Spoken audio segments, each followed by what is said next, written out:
কিছু একটা নিতে দেখে তার পিছু নেয় টিম ৭১।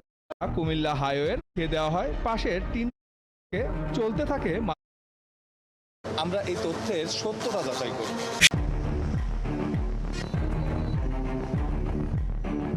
কদমতলী পার না হতেই রাস্তায় দাঁড়িয়ে কয়েকজন যুবক, দাঁড়াতেই কাছে এগিয়ে আসলো তারা। চাহিবা মাত্র মিলল মাদকও। কত বড় এটা খুব কষ্টেরটা বাবা, খারাপ বলে দিস না বাবা। এবার সত্যতা যাচাইয়ে একটি রেস্টুরেন্টে প্রবেশ করে টিম ৭১। গাড়ি থামার আগেই এগিয়ে আসে ম্যানেজার।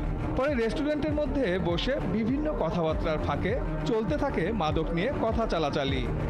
অল্প সময়ের ব্যবধানে নিজের প্রতিষ্ঠানের সেবার মান বোঝাতে মাদক নিয়ে হাজির ম্যানেজার।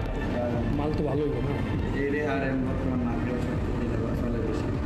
এবার রেস্টুরেন্টে সেবন করে যাওয়ার ইচ্ছা পোষণ করলে সঙ্গে সঙ্গে দেখিয়ে দেওয়া হয় পাশের টিন শেড ঘর। ভেতরে ঢুকতেই বোঝা যায় মাদক সেবীদের জন্য আলাদাভাবে নির্মাণ করা হয়েছে এ জায়গা।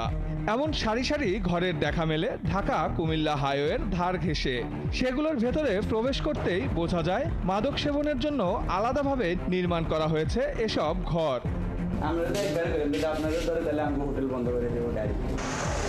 এবার কিছুক্ষণ রাস্তায় দাঁড়িয়ে চলমান যানবাহনগুলোর ওপর নজর রাখা যাক। হঠাৎ সন্দেহজনক একটি ট্রাককে কিছু একটা নিতে দেখে তার পিছু নেয় টিম ৭১।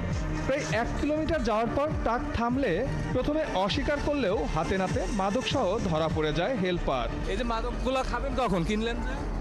না খামু বলতে চাইছিলাম, ফালাই দিছি, কিন্তু এখন আর খামু না। এটা কি? এই যে তুমি যে বললা ফেলে দিছো, হ্যাঁ এই যে বললা ফেলে দিছো, এটা কি? এর ভিতরে কি?